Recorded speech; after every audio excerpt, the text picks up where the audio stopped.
રાજકોટ જિલ્લામાં food safety સામે SOG દ્વારા મોટી કાર્યવાહી કરવામાં આવી છે।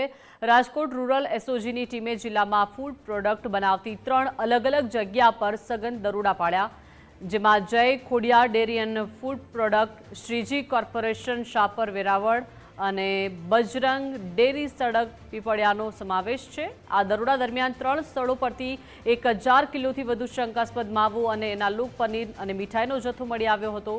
પોલીસે અંદાજે 3,11,000થી વધુની કિંમતનો કુલ 1,165 કિલોગ્રામ અખાદ્ય ખોરાકનો જથ્થો કબજે કર્યો છે।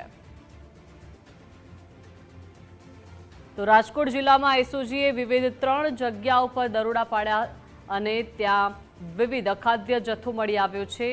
જિલ્લામાં ફૂડ પ્રોડક્ટ બનાવતી આ 3 અલગ અલગ જગ્યા પર સઘન દરોડા પાડવામાં આવ્યા। જય Khodiyar dairy and food product કે જ્યાં દરોડા પાડવામાં આવ્યા, તપાસ હાથ ધરવામાં આવી અને અખાદ્ય જથ્થો ઝડપી પાડવામાં આવ્યો છે।